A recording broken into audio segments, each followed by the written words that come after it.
సినీ హీరోలు రాజకీయాలు మాట్లాడడం అంటే ఎలా ఉంటుంది? ఇవాళ రేపట్లో చాలా మందిని చూస్తే అధికారం కోసం, అధికారంలో ఉన్న వాళ్ళకి వంతపాడడం కోసం ఇమేజ్ని, క్రెడిబిలిటీని కూడా పక్కన పెట్టి పాకులాడతారు అని అనిపిస్తున్న సీజన్ కదా.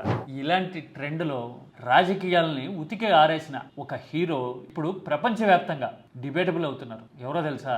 Xavier Bardem. తెలుసా మీకు? Hollywood actor, Spanish బార్నితను.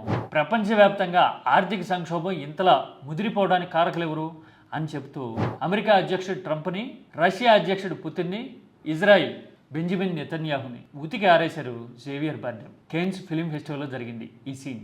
ఏమన్నారో చూడండి. And that problem also goes to Mr. Trump, Mr. Putin, and Mr. Netanyahu, the big balls man saying my cock is bigger than yours.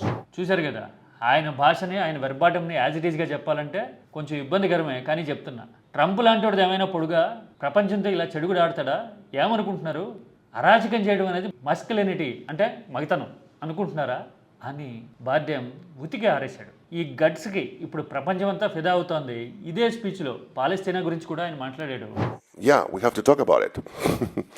ఓవరాల్గా సంక్షోభాన్ని అడ్రస్ చేసిన తీరు చూస్తే వా అనకుండా ఉండలేని పరిస్థితి. ఇంతకీ జేవియర్ బార్డెమ్ సినిమాలు చూసారా మీరు? ఈ మధ్య కాలంలో F1 అనే ఒక సినిమా వచ్చింది, బ్రాడ్ పిట్ హీరో. చూసారా?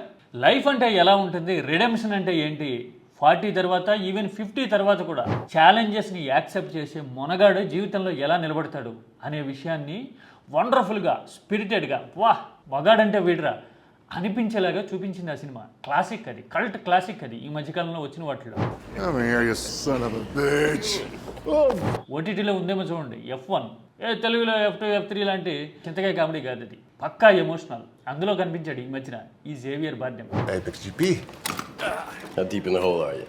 మంచి హ్యాండ్సమ్ హంక్, గట్సీ లిప్స్ ఉంటాయి. అన్నిటికీ మించి బ్రహ్మాండం అనే యాటిట్యూడ్ ఆన్ స్క్రీనే కాదు ఆఫ్ స్క్రీన్ కూడా ఉంది ఇతనికి. అందుకోసం ఇంత ప్రత్యేకంగా చెప్తున్నా.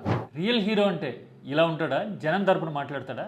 కామెంట్ చేయండి. జేవియర్ బార్డెమ్ గురించి అయినా, సినీ హీరోలు సోషల్ కాజ్ మీద నిలబడితే ఎలా ఉంటారు అనే దాని గురించి అయినా మాట్లాడుకుందాం.